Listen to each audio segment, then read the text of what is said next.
Neste vídeo, uma análise das atitudes do pastor e missionário Samuel Nistron, que demonstra sua contrariedade ao ministério pastoral feminino, bem como as maneiras diferentes de se tratar um mesmo assunto quando de um lado está uma mulher e do outro está um homem. Para quem não me conhece, eu sou a Silvana do canal Diário Pentecostal, especialista em História e Teologia do Protestantismo no Brasil. Se você ainda não é inscrito, se inscreve no canal, deixe seu curtir e compartilhe com seus amigos para que mais gente conheça o canal.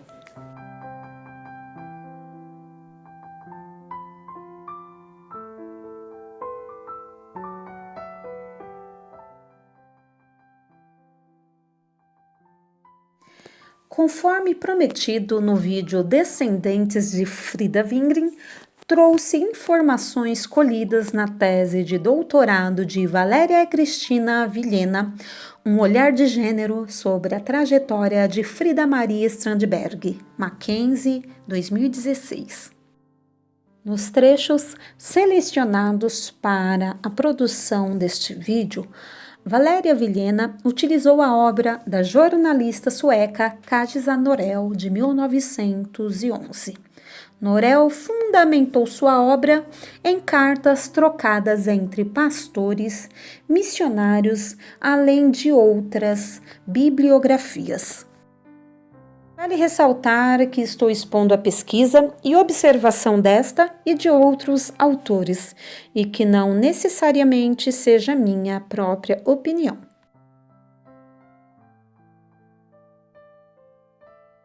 No canal tem uma breve biografia do missionário sueco Samuel Nistron, que trabalhou muitos anos no Brasil em posições de destaque.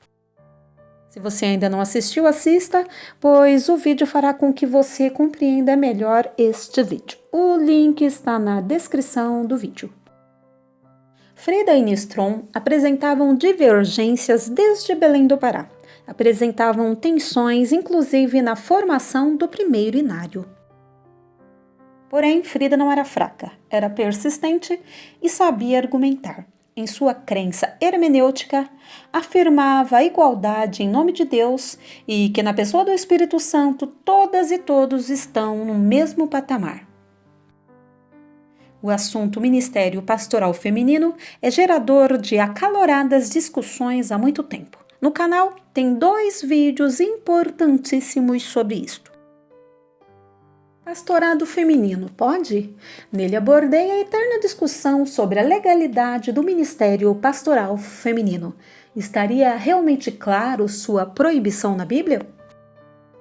Outro importante vídeo nesta mesma linha de discussão é a Assembleia de Deus e as Mulheres, Trajetórias e Conquistas. Neste, eu informo que em pelo menos 3 CGADB, o assunto ministério feminino foi discutido e rejeitado por unanimidade, entre outros apontamentos. Os links destes 2 também estarão aqui na descrição do vídeo. Frida, então, achava que as pessoas contrárias ao ministério feminino estavam erradas, uma vez que Deus distribuiu dons iguais para homens e mulheres. Nistron precisava de um pecado, de uma imoralidade, de uma transgressão para afastar Frida de uma vez por todas e provar que ela era perigosa. Era preciso encontrar uma fraqueza, um argumento mais forte. E ele conseguiu. De início foi uma suspeita, mas não qualquer suspeita. A fonte dos rumores era Samuel Nistron e Macalão, que flagrou Frida no quarto, possivelmente de seu sobrinho, e ela com trajes íntimos. Frida nega qualquer ato além do que Macalão viu. Não confessa neste momento ter mantido relações sexuais com o rapaz. Posteriormente, na Suécia, confessa em meio suas alucinações que adulterou e outras vezes negava que havia adulterado.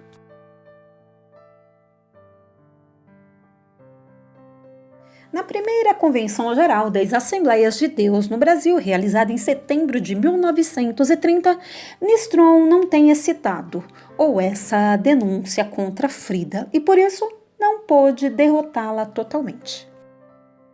Nistron levou a pauta da atuação das mulheres à frente dos trabalhos da igreja, porque seu objetivo era impedir o ministério de Frida e das demais mulheres. A condição de Frida como mulher, somada à sua capacidade e habilidades, incomodaram e por si só foram motivos para que em 1930 fosse convocada a primeira Convenção Geral das Assembleias de Deus no Brasil, CGADB, quando Frida e as mulheres foram proibidas de estarem à frente de qualquer trabalho, sob exceção na ausência de homens capazes para tal. Além do escândalo de Frida, havia outros casos de comportamentos sexuais inadequados. Frida acusou Samuel Nistron de molestar crianças. Nistron, então, escreve para o pastor Levi Petrus, da Igreja Filadélfia de Estocolmo, responsável pelo envio de missionários, dizendo que sabia que Frida estava escrevendo que ele tem ido brincar com meninas junto à praia. E ele diz: se você, pastor Petrus, tiver qualquer suspeita que seja, você pode falar com Lina, minha esposa, com o missionário Nel Julius Nelson e com o Sr. Bechtel. Eu brincava com os meninos e meninas com idades entre 8 e 12 anos, mas isso foi em 1925. Foi um banho público com centenas de pessoas e onde a minha posição na sociedade era bem conhecida, então você pode imaginar o resto. Sobre o ocorrido em sua vida pessoal, Nistron trata como intriga criada por Frida. E a história não segue adiante. No entanto, Frida foi proibida de voltar ao Brasil pela história ocorrida com seu nome.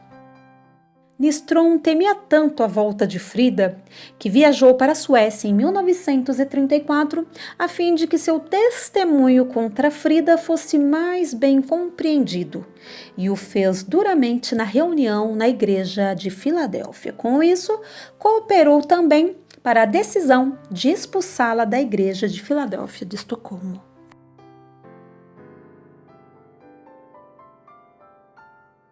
A trajetória de Frida desvela um mundo religioso permeado de repreensões às mulheres, perpassadas pelas relações de poder e dominação. A autora da tese de doutorado, Valéria Vilhena, diz que o objetivo de sua obra é avaliar a pressão que foi feita sobre Frida num contexto de dominação masculina que atingiu as demais mulheres assembleianas e também compreender como as mulheres foram tratadas e ainda são tratadas na religião cristã, especificamente entre as evangélicas pentecostais. Para ela, Frida foi um símbolo de resistência ao sentimento de obsessão de pastores suecos e brasileiros. Samuel Nistron teria surgido não como um símbolo do homem poderoso, mas também aquele que iria perseguir, controlar e decidir o destino da vida pessoal e íntima de Frida. Frida, uma mulher habilidosa e inteligente, que morreu na penúria e foi tratada como louca. Isto depois de ter recebido o estigma de adúltera e o que a tornava incapaz de levar adiante quaisquer tipos de trabalho como pregadora ou missionária.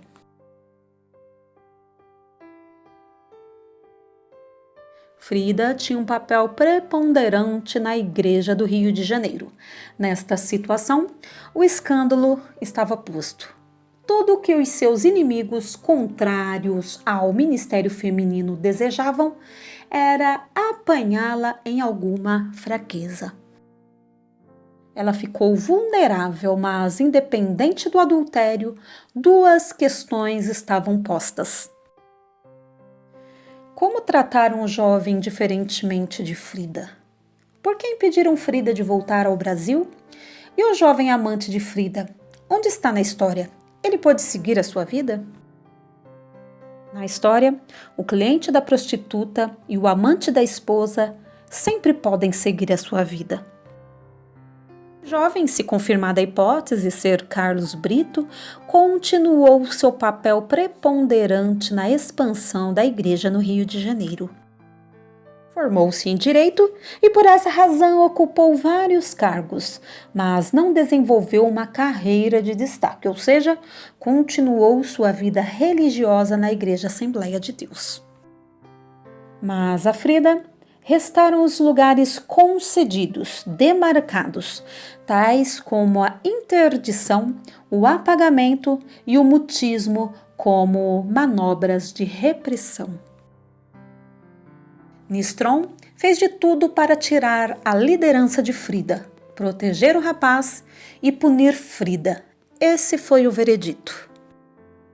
2 pesos e 2 medidas para o mesmo delito em que um homem e uma mulher estão envolvidos, com uma mulher adúltera que foi levada até Jesus sozinha para ser apedrejada. Se o réu confesso for homem, tudo pode ser resolvido sem maiores prejuízos para que se evitem maiores escândalos. Os homens, normalmente em suas igrejas, são sempre perdoados, acobertados quando caem em adultério. Eles retomam seus cargos, posições, casamento e sua vida pessoal quando caem em adultério, mas com Frida não foi assim.